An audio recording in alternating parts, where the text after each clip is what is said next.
The mid-1990s. Zimbabwe is restless, weighed down by whispers of fear. A shadow looms, not from politics or war this time, but from two names that roll off people's tongues with equal parts terror and morbid fascination: Stephen and Edgar. Their story is one of audacity, blood, and cold calculation. It begins with Stephen, a cunning ex-convict who had already made a reputation for himself as a man who could not be held down. He was not just another criminal, he was a trained karate expert, disciplined in body if not in spirit, and someone who viewed prison sentences like inconvenient pauses rather than endings. First jailed for car theft, he soon discovered that the bars of a cell were never strong enough to contain him. Twice he escaped custody, each time returning to crime with greater ambition and sharper determination. But every outlaw needs a partner. That partnership was sealed not in freedom but within the grim walls of Mutamorafu Remand Prison in Masvingo in 1995. There, Stephen crossed paths with Edgar, another hardened criminal with a 16-year sentence hanging over him. The two men were cut from the same cloth, ruthless, daring, and unwilling to let time dictate their fate. Instead of serving their terms quietly, they began to plot a future written not by law but by defiance. Their opportunity came in November 1995, in an escape that would later be compared to something from a movie script.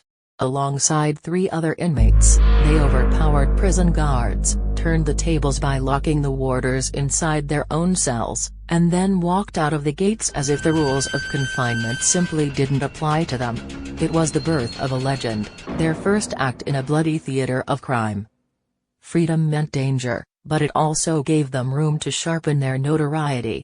The duo fled across the porous border into Mozambique, disappearing into dense, untamed jungles that became their hideouts. From there, they launched audacious raids back into Manicaland and Masvingo, striking with guerrilla precision. They would swoop into villages or highways, staging armed robberies and shootouts, then vanish back into the wilderness before law enforcement could corner them. To the police, it was like chasing shadows. To the public, it was chilling entertainment. For nearly 2 years, Zimbabwe lived in suspense. Newspapers splashed their names across front pages in bold black letters, radios gave breathless updates on their movements, and every household tuned into the evening news for the latest on the 2 fugitives who had humiliated the justice system. Shootouts with the police became their calling card, chaotic ballets of bullets and dust, yet somehow, each time, Stephen and Edgar slipped away untouched. But no nightmare lasts forever. By 1997, cracks began to form. Stephen was eventually captured in Mozambique after a chase that showed even his luck could run thin. Dragged back to Zimbabwe, he stood trial and was buried under a mountain of sentences, a staggering 72 years in maximum security. He was sent to Chikurubi Prison, the country's most fortified facility, a place meant to be the end of the line for the most dangerous men alive. For many, it seemed the legend was over. Yet Stephen wasn't built for cages. Just 3 months into his incarceration, he pulled off what many still describe as one of the boldest escapes in Zimbabwean history. In August 1997, with 3 other inmates, he staged another breakout. It was violent and bloody. 2 escapees were shot dead, 1 was recaptured, but Stephen slipped away once more, untouched by bullets. He became a ghost in the night, crossing the border yet again to rejoin Edgar. The feared duo was whole again, and Zimbabwe held its breath. This time, the state refused to play games. The Zimbabwe Republic Police ZRP launched Operation Edgar, one of the largest manhunts the country had ever seen.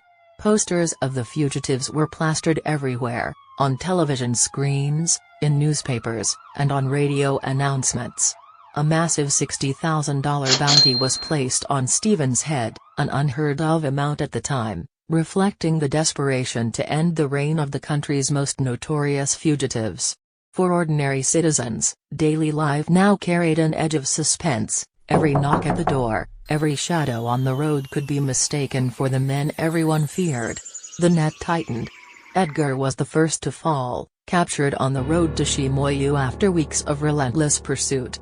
But Stephen, always the elusive one, managed to stretch his freedom just a little longer. His final act came not in Zimbabwe but in Mozambique's bustling port city of Beira, where a joint task force of Zimbabwean and Mozambican detectives cornered him. The standoff ended in gunfire. After 29 days of freedom following his Chikurubi escape, the unthinkable happened. Stephen, karate master and escape artist, was finally subdued and arrested. The ghost had been caught. The two men were dragged back into the system they had spent years defying, but this time there would be no more escapes. They were tried for a chilling catalogue of crimes: armed robbery, attempted murder, and outright murder. The courtrooms that heard their cases were packed, buzzing with the weight of a nation eager for closure. Justice was not measured in more years behind bars, the final sentence was death. In 2002, Stephen and Edgar were hanged. They are remembered as among the last people to face the gallows in Zimbabwe, a grim punctuation mark at the end of an era of terror. When their reign ended, the silence that followed wasn't just the absence of gunfire or screaming headlines. It was the collective sigh of a country exhaling, its sanity and confidence slowly restored. The legend of Stephen and Edgar faded into history, leaving behind a chilling reminder of how two men, for a brief time, held a nation hostage to fear. I'm Gabriella Smith. Subscribe, like, share, follow. Asante sana. Ciao.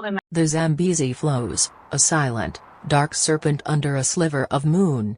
From the northern bank Zambia, 7 shadows detach themselves from the jungle. They are Zanlakadris, young men from the districts of Guruve, Hurungwe, and Makonde. Their pockets hold not personal effects, but a dangerous ideology and a notebook filled with training notes from the Nanking Military College, dated the previous November and December. They slip into the water, their movements quiet and purposeful. This is not the first incursion, others had crossed before them, only to be captured, but they are determined. They are the spark. Their mission, to sever the Kariba power line, the artery carrying 70% of Rhodesia's electricity, and then, under the cover of the ensuing blackout, attack the town of Chinhoyi itself. For weeks, they have moved through the rugged terrain, a ghost of a threat. But the bush has eyes. The British South Africa Police's Police Anti-Terrorist Unit, to men more accustomed to the beat than the battlefield, has detected their presence. The wire is stripped, the trap is set. The sun crests the rocky koppies, bathing the land in a sharp, morning light. It begins not with a declaration, but with a single, shocking crack of a rifle. The battle begins, a day-long siege. The 7 guerrillas, caught in the open, scramble for the nearest cover, a scattering of large granite boulders and a rocky outcrop. It becomes their fortress, their tomb. The first clash, the initial exchange of fire is frantic. The Patu unit, armed with their standard-issue rifles, lays down suppressing fire. The guerrillas return it, their shots ringing out, keeping the police at a distance. The air fills with the sharp, unmistakable scent of cordite and kicked-up dust. This is not a single, decisive charge, but a skirmish, a deadly game of cat and mouse that will stretch for hours. The tide turns, the dragonfly arrives, the Rhodesians have a decisive, modern advantage. The distinctive, mechanical thrum of an Alouette helicopter echoes through the valley, growing from a buzz to a roar. It appears over the tree line, not as a transport, but as a gunship. It circles, a predatory dragonfly. The side door is open. A gunner leans out, the machine gun in his hands coming to life. A torrent of fire rakes the guerrillas' position. Rock fragments and dirt explode around the 7 men, pinning them down. The helicopter is the anvil, preventing any retreat or flanking maneuver, while the Patu units on the ground act as the hammer. The long afternoon, the battle settles into a grim rhythm. The guerrillas, disciplined and determined, use the terrain to their advantage. Every time a policeman raises his head, a well-aimed shot forces him back down. They are surrounded, outgunned, and hunted from the air, but they refuse to break. Their fire is measured, precise. They are making every bullet count. The sun climbs, beats down, and begins its slow descent. The gunfire is not constant, it ebbs and flows, bursts of activity followed by tense, watchful silences that are almost worse. The final violet and the silence. As the afternoon light begins to soften, a change occurs in the rhythm of the battle. The fire from the rocky kopje becomes sporadic. A single shot here. A pause. Another shot there. The intervals between gunshots grow longer, more desperate. The Rhodesian forces, sensing the shift, tighten the cordon. Then, the final shot echoes and fades. An unnatural, heavy silence falls upon the bush. The only sound is the fading whir of the helicopter as it peels away, its work done. The police advance with caution, weapons raised. They find the 7 where they fell. Their ammunition is exhausted, they fought literally to their last bullet. The notebook from Nanking is recovered from one of the bodies, a cold, hard fact in the heat of the aftermath. The Rhodesian forces survey the scene. It is a flawless tactical victory. They have suffered no casualties. The birth of a legend. A ZANU spokesman abroad would later claim 25 policemen dead and 2 helicopters shot down. But in Salisbury maximum security prison, the truth of the matter is irrelevant. The legend has already taken root. The news slips through the bars like a ghost. Chinhoyi. 7 hours. They fought all day. They fought until they had nothing left. Among the detained nationalists, including a young Edgar Takere, the reaction is not mourning, but a fierce, electrifying joy. They went wild with joy, as Takere would later write. The 7 were not defeated, they were martyred.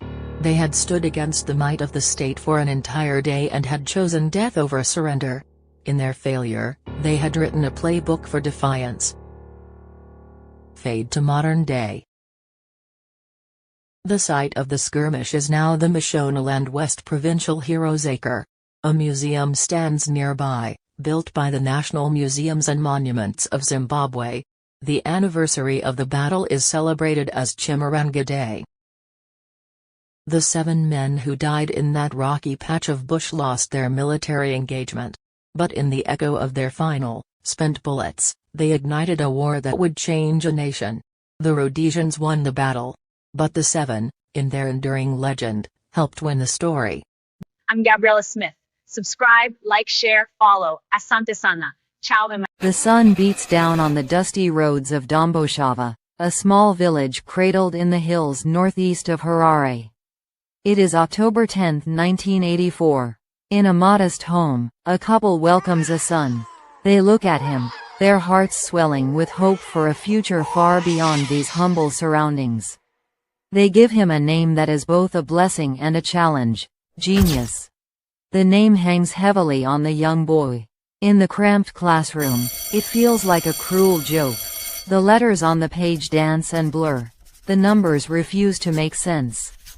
He fails, and he fails again. Only one subject feels real, feels of the earth: agriculture.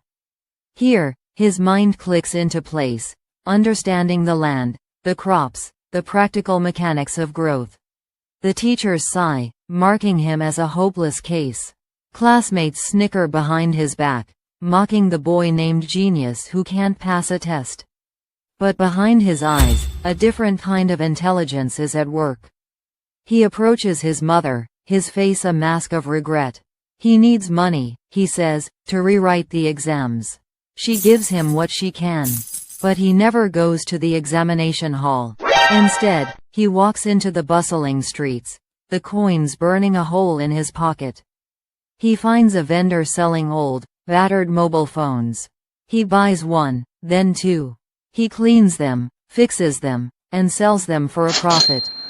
In that moment, standing in the hot sun with a working phone in his hand, he makes a decision. School is not his path. Business is. His hustle starts small: a bag of sugar here, a street-side deal there. Then, around the year 2000, the landscape of Zimbabwe itself begins to change. White commercial farmers are leaving, and in their wake, they leave behind skeletons of their operations, discarded, rusting equipment scattered across empty fields.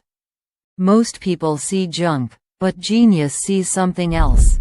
His eyes lock onto piles of abandoned gas cylinders. He rounds up his friends. Together, they become scavengers of opportunity, loading these metal tanks onto carts. They sweat under the sun, scrubbing off rust, making them safe, giving them a new coat of paint.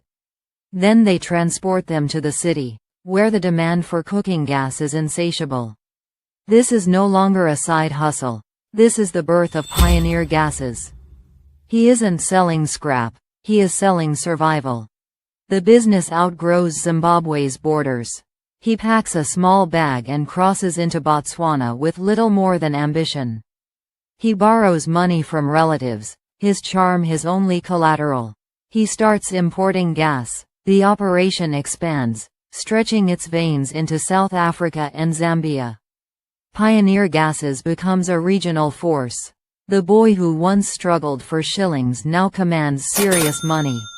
And with the money comes a new identity. The name, Genius, is for paperwork and polite company. On the street, in the clubs, he is Ginimbi. A name that snaps with energy. A brand built on flash and undeniable success. He returns to Domboshava, but not as the boy who left. He builds a palace where his modest home once stood. The mansion rises from the red earth, a spectacle of marble, glass, and glittering chandeliers. It boasts a gym, multiple lounges, and a garage that becomes a shrine to his greatest love, cars. And what cars they are! A gleaming Rolls-Royce Wraith, a sleek Bentley Continental, a fiery red Ferrari 488 Spider, a low-slung Lamborghini Aventador. He is often the first in Zimbabwe to own these marvels of engineering, and he showcases them to a mesmerized audience on social media. His true stage, however, is the night. He introduces Zimbabwe to the all-white party, a phenomenon of pure luxury. The rich, the famous, the beautiful, all dressed in white, gather in his clubs. Champagne flows like water. He is everywhere at once, a conductor of euphoria, checking the lights, testing the sound, ensuring the fantasy is perfect. But the bright lights cast long shadows.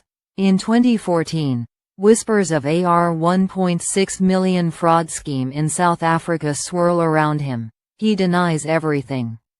In 2016, the handcuffs snap on his wrists. Accusations of tax evasion, fraud over import licenses. He walks in and out of courtrooms, the charges never quite sticking, his flamboyant lifestyle an ongoing defiance of his critics. Is he a shrewd businessman or a shady dealer? The debate fuels his legend. On November 7, 2020, the beat is pounding at Dreams nightclub. The air is thick with perfume and celebration.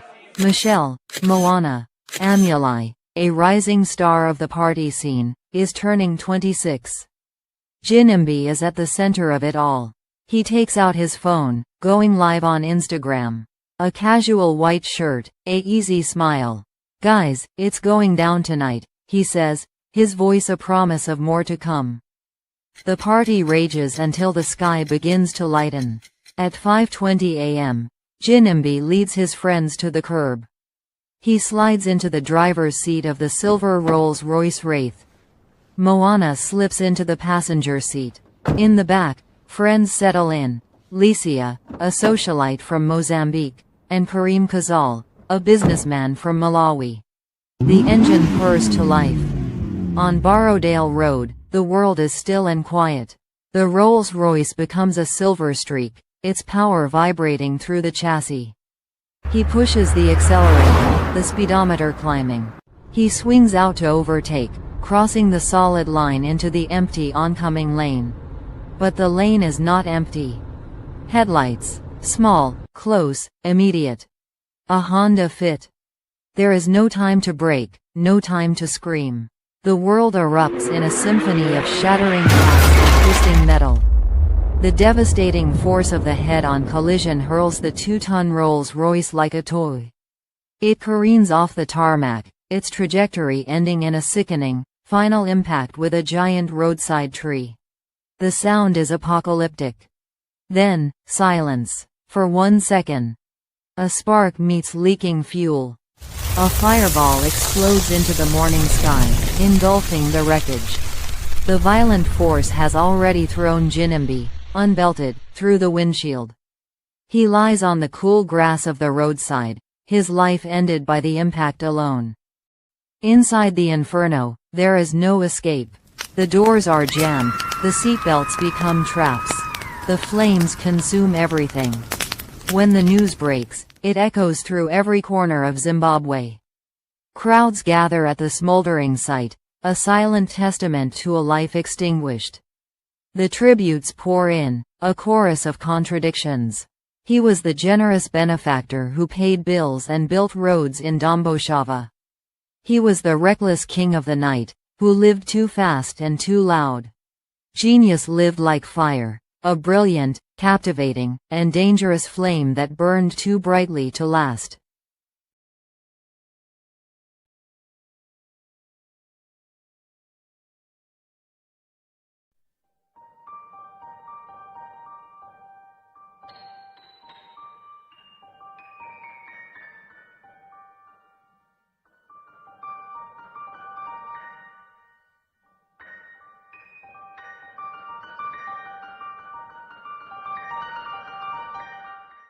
The Nyanga Mountains, a fortress of ancient rock and emerald forest, stand sentinel over the eastern highlands. The morning sun bleeds gold over the peaks, burning away the last traces of mist that cling to the deep valleys. From this godlike perspective, the roads are mere scribbles on a vast canvas, dark and slick from a recent rain. They are the only scars on an otherwise majestic landscape, yet they hold a silent, predatory patience. At St. Kilian's Mission School, the air is thick with the dust of competition and the shrill, joyful sounds of a school sports day. Children in crisp blue and white uniforms dash across fields, their laughter punctuating the announcements over the crackling loudspeaker. Among the whirlwind of activity is Ms. Will Stegman, her face flushed with a mixture of exertion and deep satisfaction. A newly arrived expatriate from Holland, she moves through the crowds of students, adjusting a collar here, offering a word of encouragement there. She checks her wristwatch, a delicate silver band against her skin, and a subtle, hopeful smile touches her lips. Her husband has just arrived from Holland, he is waiting for her at the school. Their reunion, after months of separation, is a tangible promise, mere hours from being fulfilled. Later, under the weakening afternoon sun, the Bronsbury service station is a hive of weary travel. A single, overloaded BNC bus groans, its suspension sighing under the weight of nearly 100 students, teachers, and their luggage.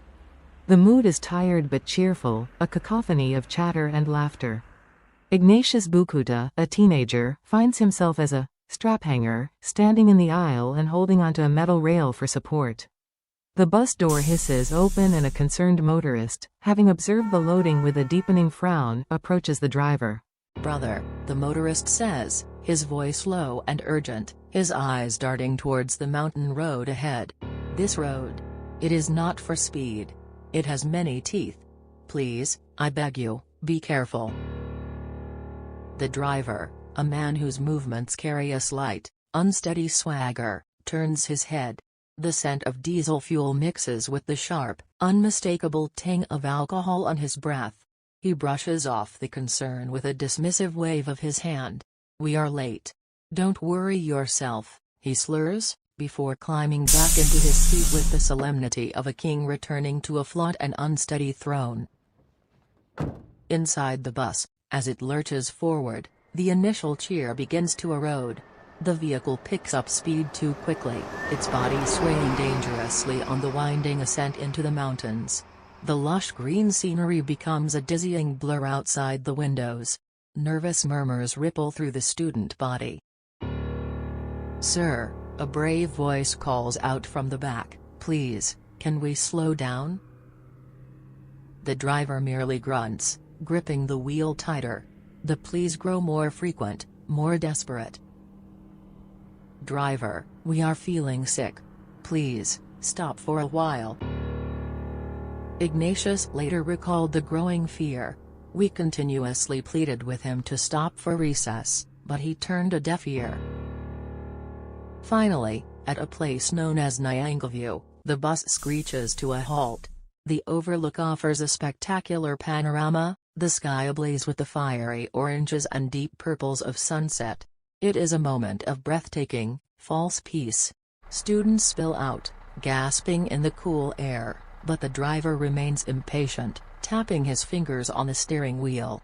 He does not see the beauty, he only sees the clock, the lost time. Back inside, as full darkness envelops the world, the bus becomes a cocoon of light hurtling through an abyss. Most of the children, exhausted by the day's events and the relentless motion, have fallen into a troubled sleep. Ignatius's friend, Timothy Sagwitza, grins wearily up at him from a seat. "Come, sit, Ignatius," Timothy says, his voice heavy with fatigue but his eyes kind. "Don't worry. If we die, we'll make headlines." It was a macabre joke, a teenager's bravado in the face of a primal fear. With a sigh of gratitude, Ignatius reluctantly takes the offered seat. It is then that the world changes. The engine's pitch shifts violently, a low, powerful roar becomes a high-pitched, screaming whine. The bus gains terrifying speed, hurtling downhill with a nauseating, unchecked momentum. Ignatius's eyes widen in the semi-darkness, he feels a terrifying lightness, a complete absence of resistance. The brakes have failed. To me, Ignatius would later say, death was written all over. Driven by a primal instinct for survival, he dives from the seat, scrambling under a three-seater bench. He wraps his hands around the cold, unyielding metal legs of another seat, anchoring himself to the very frame of the machine that was about to become their tomb. Through the driver's eyes, the world narrows to a tunnel of horror. The headlights slice through the darkness, illuminating a sharp, left-hand curve. The steel guardrail rushes towards the windshield, no longer a protector but a weapon. His eyes, wide with a final, sobering terror, are the last thing we see before. The sound is apocalyptic, a symphony of tearing metal, shattering glass, and a single, unified cry from dozens of throats, which is instantly and brutally silenced. The bus shears a milepost, slams into a concrete embankment, and the roof is peeled back like a tin can by the unyielding forces of physics. The world turns over, and over, and over, dragging its human cargo across the unyielding, abrasive tarmac. Silence. Then, a low, guttural moan. Then a piercing scream that trips through the cold mountain air. Then a chorus of agony and confusion rising from the wreckage. The bus is now a corpse of twisted steel. Bodies and belongings are strewn around it in a grotesque tableau. Ignatius crawls out from his metal womb, miraculously whole. He stands, swaying, in a nightmare made real. The scene is lit by the bus's one remaining headlight, casting long, dancing shadows that make the carnage seem alive and moving. He sees his classmates, his teachers. He sees Ms. Stegman. None are as they were hours before. The sharp, coppery smell of blood, mixed with the acrid stench of fuel, fills his nostrils, a smell he would never forget. Blood was flowing all over, Ignatius recalled, and watching my colleagues dying drove me into action. He stumbles away from the wreck, his legs carrying him on a desperate, automated mission.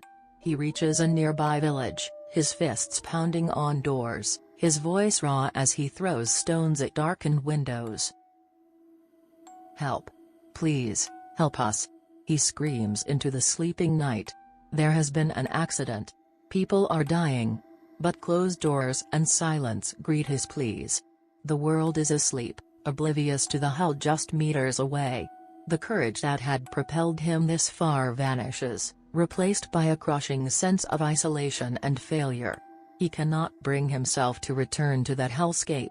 He sinks to his knees in the darkness, utterly alone, the echoes of the dying his only companions. The morning light that breaks over the Regina Caeli school is cruel in its pristine beauty. A man stands alone at the school gates, Ms. Stegman's husband. His face, once filled with the eager anticipation of a long-awaited reunion, is now a mask of confused dread. An official car, somber and slow, approaches. He straightens his posture, a futile gesture of hope. He doesn't need to be told the words. The grim faces of the officials, the profound and pitying silence that surrounds them, speaks the truth he already knows in his soul. When the third term begins in September, Ignatius Bukuta walks into his dormitory. It is no longer a place of camaraderie and noise, of shared secrets and laughter. It is a cavern of ghosts. Empty beds stand as tombstones, each one a silent eulogy to a friend lost. The silence is a physical weight, pressing down on him. His nightmare was not over, it had simply found a new, permanent home. Time has passed. The camera of memory now slowly pans across a stone plaque in a local church. 89 names are engraved there, each one a story cut short. The names of children, who would now be in their late 40s. The names of teachers, their lessons left unfinished. Among them, one name stands as a testament to a joy that never was, Will Stegman. The final